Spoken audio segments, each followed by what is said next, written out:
Hello and welcome to जिंदगी 360। Sonali, yes रज़ा। क्या तुम्हें पता है कि आज के शो में क्या है? हाँ रज़ा, आज का शो इज़ अबाउट स्टार्टअप्स, नए बिजनेसेस, उनके एंटरप्रेन्योर्स। और इन सब चीज़ों में क्या खास बात है? रज़ा, स्टार्टअप्स वो कंपनीज होते हैं जो अभी अभी शुरू हुए हों और वो अभी भी प्रोडक्ट डेवलपमेंट कर रहे हैं, फंडिंग ढूंढ रहे हैं, एटसेट्रा एटसेट्रा।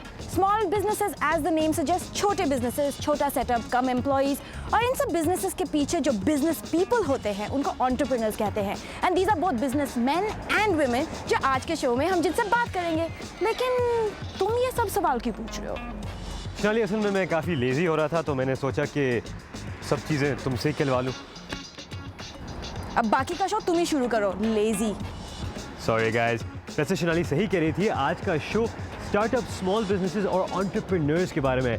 गाइस, एंटरप्रेन्योर्स वो हैं जो अपना डे जॉब छोड़कर खुद कदम उठाते हैं अपनी बिजनेस शुरू करने का। और इन लोगों की बिजनेसेस की तरह इन लोगों की पर्सनैलिटीज़ भी बहुत इंटरेस्टिंग होती है। और आज हम आपको कई एंटरप्रेन्योर्स से मिलवाएंगे। सबसे पहले हम मिलेंगे कुलसूम लाखानी से, जिनकी अमेरिका में एक ऐसी स्टार्टअप है जो पाकिस्तान में स्टार्टअप्स को अपने कदम जमाने में मदद देती है। एंड नेक्स्ट हम मिलेंगे राइड अमीगोस के फाउंडर जेफरी चेरनिक से, जिन्होंने न्यूयॉर्क के फाइनेंशियल सेक्टर की लाइफ छोड़कर अपनी एक बहुत ही इंटरेस्टिंग कंपनी शुरू की। Next will heat things up और आपको मिलवाएंगे एक ऐसी बिजनेस वुमन से जिनकी हॉट सॉस रेसिपी बन गई उनकी रेसिपी फॉर सक्सेस। और नेक्स्ट हम मिलेंगे मतीन खान से, जो आपको बताएंगे कि नए बिजनेस शुरू करने में क्या मुश्किलात पेश आ सकते हैं। और फाइनली हम आपको ले जाएंगे एक ऐसे किचन में जहां सिर्फ खाना नहीं, नए बिजनेसेस भी पक रहे हैं। गाइस, हमारी फर्स्ट एंटरप्रेन्योर का नाम है कुलसूम लाखानी। गाइस, कुलसूम ने यहाँ अमेरिका में अपनी बिजनेस शुरू की है और उनकी बिजनेस क्या है, वो पाकिस्तान में दूसरी बिजनेसेस को शुरू होने में और बढ़ने में मदद देती हैं। एग्जैक्टली रज़ा, और कुलसूम का बहुत ही यूनिक पर्सपेक्टिव है। ना सिर्फ उनको अपना बिजनेस शुरू करने का एक्सपीरियंस है, बल्कि बाकी बिजनेसेस को शुरू करने में क्या क्या चैलेंजेस और मुश्किलें आती है, इसके बारे में काफी इन डेप्थ नॉलेज है। गाइस, मैंने कुलसूम से एंटरप्रेन्योरशिप के बारे में बात की। आइए उनसे मिलते हैं। My first question is, where does one actually get the idea? मेरा पहला सवाल ये है कि बिजनेस के लिए बुनियादी आइडिया कहाँ से आता है? Yeah, I mean, I think that a lot of people get great ideas when they're just, in the shower, lying in bed and thinking about. मेरा ख्याल है कि बहुत से लोगों के जहन में ये आइडिया सोते में, जागते में और मुख्तलिफ काम करने के दौरान अचानक आ जाता है। उनके जहन में ये आइडिया उन मसाइल की वजह से आता है जिनसे वो अपनी रोजमर्रा जिंदगी के दौरान गुजरते हैं और वो उसे हल करना चाहते हैं। आइडिया तो आसान होता है, इस आइडिया को एक प्रोडक्ट बनाना ये कैसे किया जाता है? A business, making that something you can make money off of. How does one go about doing that? Just start doing research. इसके बाद रिसर्च का काम शुरू होता है। इस सिलसिले में मेरा पसंदीदा तरीका लीन स्टार्टअप मॉडल है। इस तरीके में पहले बुनियादी नौयत का प्रोडक्ट बनाकर मार्केट में भेजा जाता है ताकि लोगों का फौरी रिस्पांस मिल जाए। फिर उनकी फीडबैक के मुताबिक इसमें तब्दीलियां करना और दोबारा मार्केट में भेजना है और इस सिलसिले को जारी रखना है। मेरा ख्याल है लोग ज्यादातर प्रोडक्ट के आइडिया पर तवज्जो देते हैं, इसके इतलाक पर नहीं। कुलसूम, ये बताएं कि बिजनेस में जाना कितना मुश्किल होता है? Incredibly difficult. You're essentially. बहुत मुश्किल है। जब लोग फुल टाइम ये काम करते हैं तो उन्हें अपना एक मुस्तकिल आमदनी का जरिया छोड़ना पड़ता है। जब आप अपना कारोबार शुरू करते हैं तो बुनियादी तौर पर आप काफी अरसे तक बेरोजगार रहते हैं, जब तक कि कारोबार जम नहीं जाता।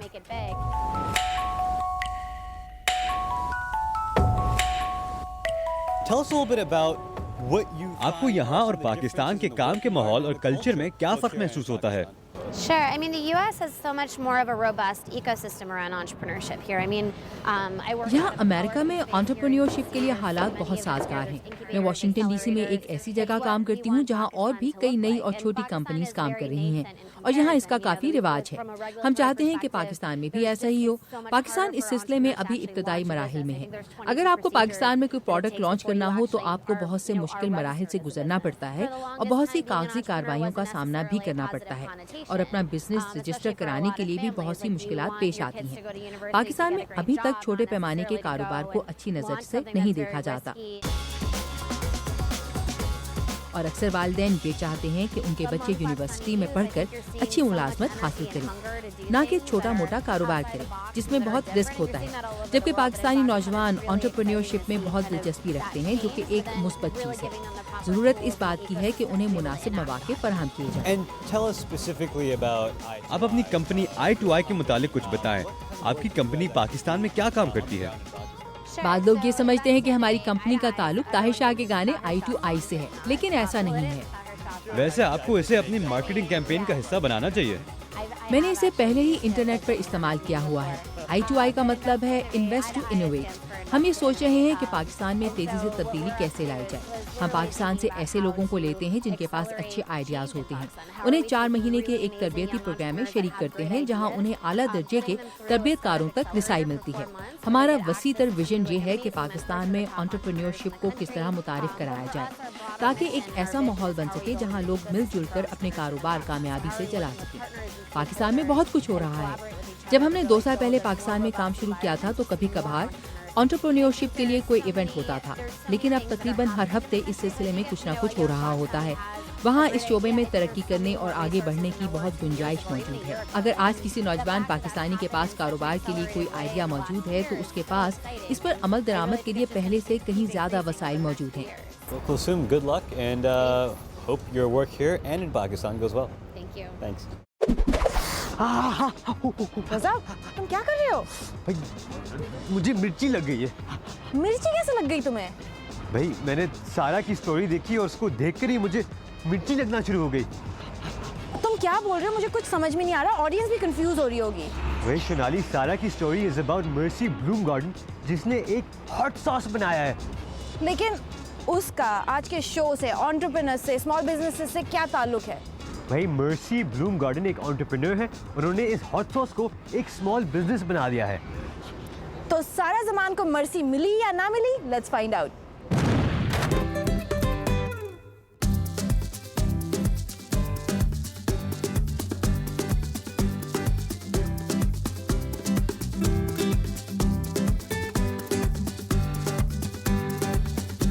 जब भी कोई शख्स नया बिजनेस शुरू करता है तो उसकी ख्वाहिश यही होती है कि वो मार्केट में ऐसी प्रोडक्ट लेकर आए जो हॉट समझी जाए, और हॉट सॉस से ज़्यादा हॉट क्या प्रोडक्ट हो सकती है।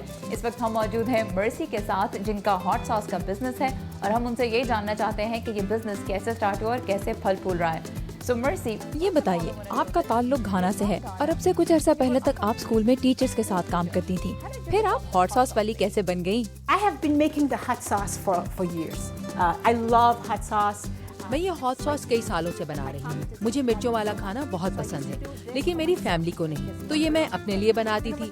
My friends and my husband's friends will bring their own bottle and लेकिन वक्त के साथ साथ हमारे दोस्तों ने ये मुझसे मांगनी शुरू कर दी। वो अपनी बोतल भरवा कर ले जाते थे। 2 साल पहले मैंने सॉस की 24 बोतलें बनाई और अपने इलाके की मंडी में ले गई। 1 घंटे के अंदर मेरी सब बोतलें फरोख्त हो गईं। तब मुझे अंदाजा हुआ कि ये सॉस तो वाकई कामयाब हो गई है। बस तब से ये काम शुरू हो गया। working. So, and since then, as they say, the rest is history, and I love it. I absolutely love it. Starting a business is a very risky. कारोबार शुरू करने में बहुत रिस्क लेना पड़ता है। क्या ये काम आपके लिए रिस्की रहा या 24 बोतलों के बाद से मुसलसल कामयाबी मिल रही है? Food business is very risky. खाने पीने का कारोबार वैसे ही रिस्की होता है क्योंकि सब कुछ ताज़ा होता है। मेरी हर शय ताज़ा होती है और आप एक साथ बहुत ज्यादा नहीं बना सकते। मैं छोटे छोटे कदम उठा रही हूँ और अब तक सब कुछ ठीक चल रहा है। इस वक्त मैं परमिट हासिल करने की कोशिश कर रही हूँ ताकि मैं बड़े पैमाने पर सॉस बना सकूँ और कोई दूसरी कंपनी इसे पैक करे। इस पर मेरा काफी खर्च आने वाला है।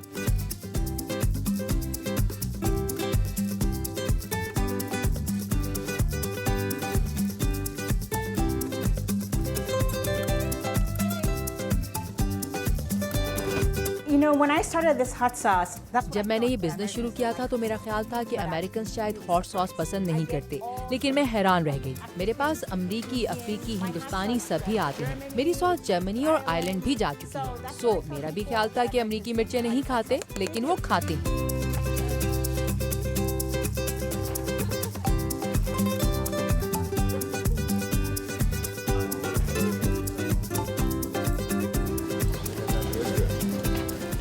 Spicy, huh?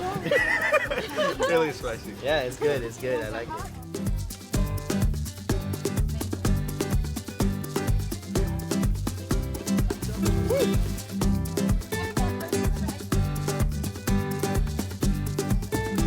Why do you come? क्या वजह है कि आप हर हफ्ते मर्सी के स्टॉल पर आते हैं? Well, there are actually two components to that. मेरे यहाँ आने की 2 वजूहात हैं। एक तो ये कि इनका खाना बहुत मज़ेदार है। मुझे मर्सी के बनाए हुए सूप्स बहुत पसंद हैं, और दूसरी वजह यह है कि मुझे मर्सी और उनकी बहन से बात करके बहुत खुशी होती है, इसलिए मैं यहाँ आता हूँ। It's third, and it's a lot of fun to go by and stop.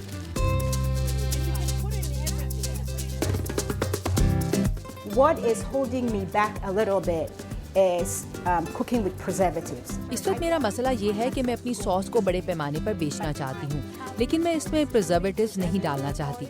लोग कहते हैं कि इसमें सिरका डाल लो, लेकिन इससे मेरी अफ्रीकन सॉस का जायका खराब हो जाएगा। मेरा चैलेंज ये है कि मेरी सॉस बिल्कुल कुदरती अज्जा से बनी हो, लेकिन वो दुकानों में ज्यादा अरसे तक ताज़ा भी रहे। In such a way that it will stay on the shelf.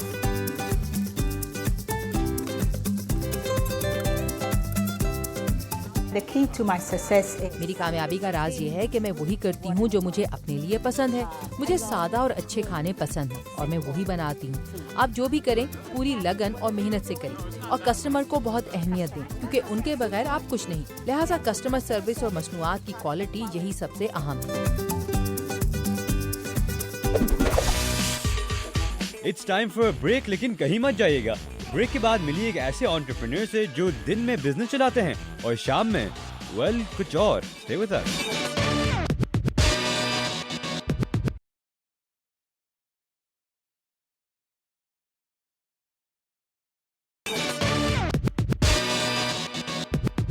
वैसे राजा एक बात तो है, एंटरप्रेन्योर्स जो होते हैं उनकी पर्सनालिटी बाकी लोगों से काफ़ी अलग होती है। ये लोग क्रिएटिव होते हैं, चांसेस लेते हैं, हिम्मत वाले लोग होते हैं। यानी कि मैं भी एक एंटरप्रेन्योर बन सकता हूँ। रजा, व्हाट अ जोक। तुम तो नहीं, लेकिन मेरे फ्रेंड जेफरी चेरनिक ऐसे ही एंटरप्रेन्योर हैं जिन्होंने अपना कंफर्टेबल न्यूयॉर्क फाइनेंशियल डिस्ट्रिक्ट का लाइफ छोड़कर एक अपना बिजनेस शुरू किया called RideAmigos, which is a ride share website. Ride share, RideAmigos, इतनी राइडिंग क्या हो रही है? Raza, let's find out. ये इंटरनेट पर ट्रांसपोर्ट की एक मार्केट है जहां लोग गाड़ी या वैन मिलकर इस्तेमाल कर सकते हैं। इसके अलावा साइकिल चलाना, पैदल चलना या बस का सफर भी इसमें शामिल है। तो ये एक ऐसी जगह है जहां आपके पास सफर के मुख्तलिफ जराए पर मालूमात मौजूद होगी और आप उन्हें इस्तेमाल कर सकते हैं। ये चीज़ शहर में सफर करने को एक खेल बना देती है। लोगों को मुख्तलिफ चीजें करने पर पॉइंट्स मिलते हैं और ये एक तरह का मुकाबला बन जाता है जिसमें कंपनियां आपस में और लोग आपस में मुकाबला करते हैं। ये एक बहुत बड़ा निजाम है जो एक इलाके के लिए रोजमर्रा सफर का प्लेटफॉर्म बन जाता है। क्या आप इसे खुद भी इस्तेमाल करते हैं? I do. I've used it. One of our newest employee actually used it yesterday. हाँ बिल्कुल, हमारे एक नए मुलाजिम ने इसे कल ही इस्तेमाल किया था और उसे ये मालूम हुआ कि अगर वो बस लेता है तो उसे खूब गाड़ी चलाने की निस्बत उस दफ्तर तक पहुंचने के लिए 3 मिनट ज्यादा लगते हैं। इसमें सोचने की कोई बात ही नहीं है। इन 3 मिनटों में वो आराम से बस में सफर कर सकता है, फोन पर अपनी मेल्स चेक कर सकता है और उसे पार्किंग का भी मसला पेश नहीं आता। मैं इसे इस्तेमाल करता हूँ और मेरी कंपनी में काम करने वाले दूसरे लोग भी। आप एक बिल्कुल मुख्तलिफ पस मंजर से ताल्लुक रखते हैं। शुरू में आपकी जिंदगी का मकसद बिल्कुल अलग था। मैं बहुत मुख्तलिफ था। मैं एक बहुत बड़े इन्वेस्टमेंट बैंक में काम करता था। मैं न्यूयॉर्क में था और मेरी मुलाजमत बहुत अच्छी थी, लेकिन मुझे फाइनेंस का माहौल पसंद नहीं था। मुझे अपने काम पर जाकर खुशी नहीं होती थी और मैं नहीं समझता था कि मेरी जिंदगी का मकसद बड़ी कंपनियों के लिए सौदा इकट्ठा करना है। मैं इस वक्त ये भी बताना चाहूँगी कि आप बहुत अच्छे म्यूजिशियन हैं। आप एक बिजनेसमैन हैं, दूसरों का ख्याल रखने वाली पर्सनालिटी हैं। आप कम्युनिटी और एनवायरनमेंट की फिक्र भी करते हैं और इसके साथ साथ आप म्यूजिक भी बजाते हैं। I have a lot of my hands are in a lot of pockets. Yeah. हाँ, मैं बहुत से काम करता हूँ। मैं एक बैंड में हूँ जिसका नाम story of the running wolf. ये 2 फनकारों पर मुश्तमिल इलेक्ट्रो बैंड है। ये एक न्यू वेव 80s के अंदाज का बैंड है। हमारा मकसद लोगों को डांस कराना है।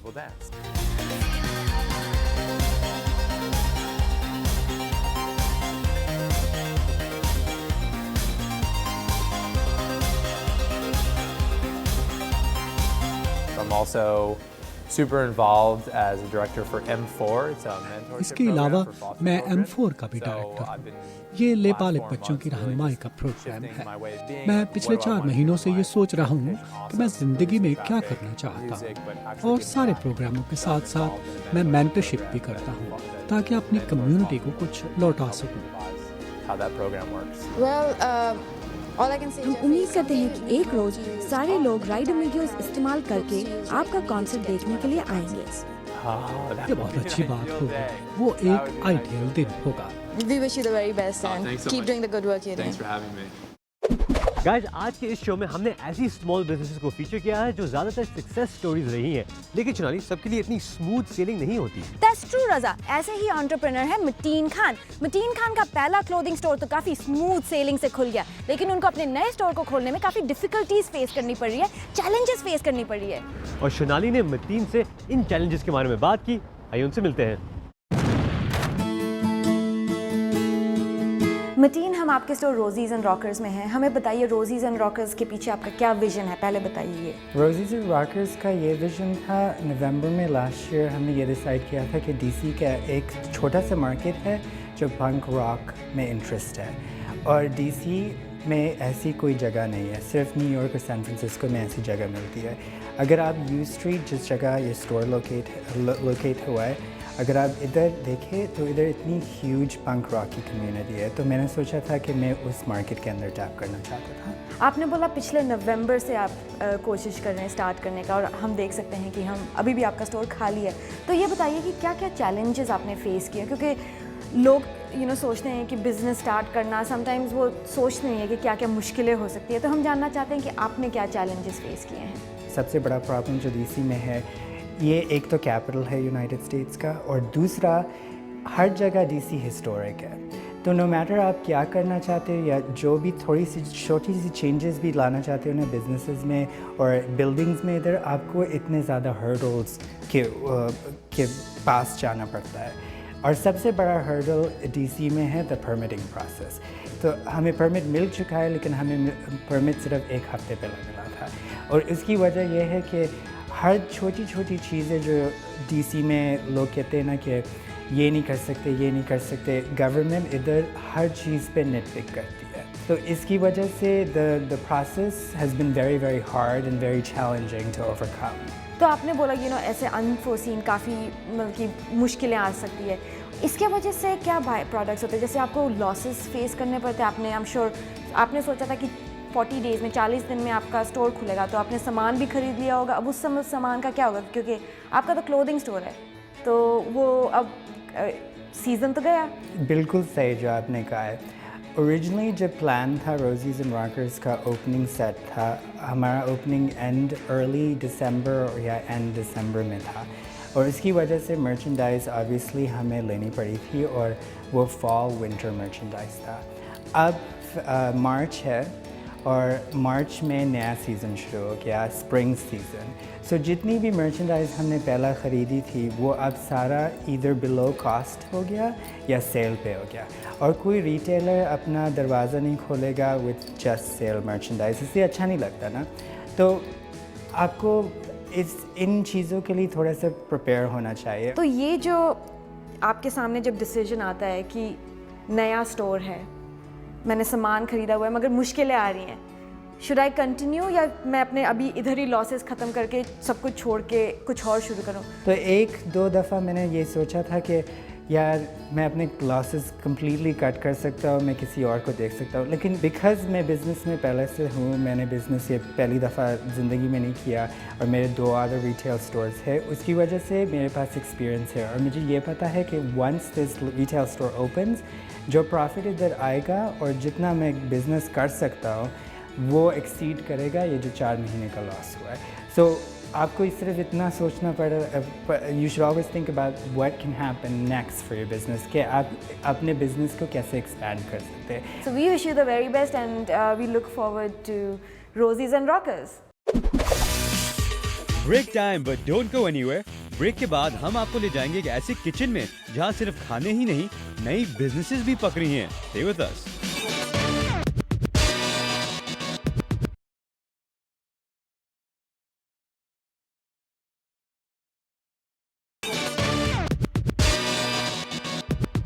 शोनाली, मैं भी एक बिजनेसमैन बनना चाहता हूँ। तुम बिजनेसमैन? कौन सा बिजनेस भाई? भाई तुम्हें पता मुझे खाना कितना पसंद है, तो मैं एक फूड एंटरप्रेन्योर बनूंगा। Food entrepreneur? तुम्हें पता है फूड एंटरप्रेन्योर बनने के लिए किचन चाहिए होता है, जगह चाहिए होती है, परमिट्स चाहिए होते हैं, ये सब कहाँ से लाओगे तुम? Shonali don't worry about it, मुझे एक ऐसी जगह मिली है जहाँ ये सब चीज़ मिलती है। ये सब चीज़ें मिलती है? कौन सी जगह भाई?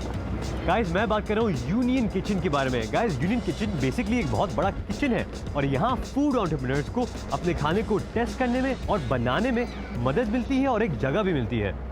Take a look.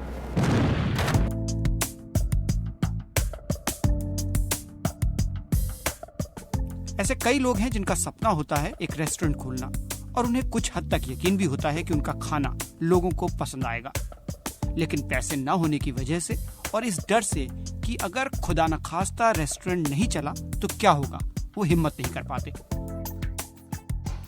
डेनियल पोर्जियो भी इन्हीं लोगों में शामिल थे, लेकिन वॉशिंगटन डीसी में शुरू हुए यूनियन किचन ने उनका सपना हकीकत में बदल दिया।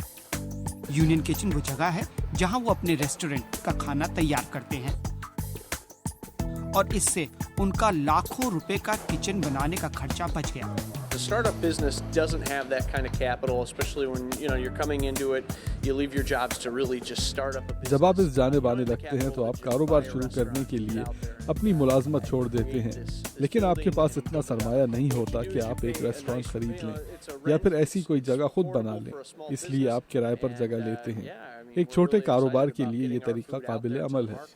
रेस्टोरेंट खोलने की ख्वाहिश रखने वाले लोग यूनियन किचन में जगह किराए पर ले सकते हैं और यहाँ नई नई डिशेस बना सकते हैं और देख सकते हैं कि लोगों को क्या पसंद आ रहा है और कभी मुस्तकबिल में जब उनका काम चल जाए तो अपना किचन बनाने की सोच सकते हैं। यूनियन किचन का यही मकसद है। So Union Kitchen is what we call a food incubator, and the idea is union kitchen को हम फूड इंक्यूबेटर कहते हैं। इसका मकसद छोटे कारोबारों को तरक्की करने और कायम रहने में मदद देता है। हम यहाँ लोगों को खाना बनाने, सामान स्टोर करने का और अपने कारोबार चलाने में मदद करते हैं। इसके अलावा हम उन्हें सेल्स के नए मौके देने और उनके कारोबार को फरोग देने की कोशिश भी करते हैं। यहाँ बहुत से लोग खाना बनाने के माहिर हैं, लेकिन हो सकता है कि उन्हें ये मालूम ना हो कि कारोबार कैसे चलता है। वॉशिंगटन डीसी में प्रोफेशनल क्वालिटी की किचन कम किराए पर मिलना आसान नहीं है।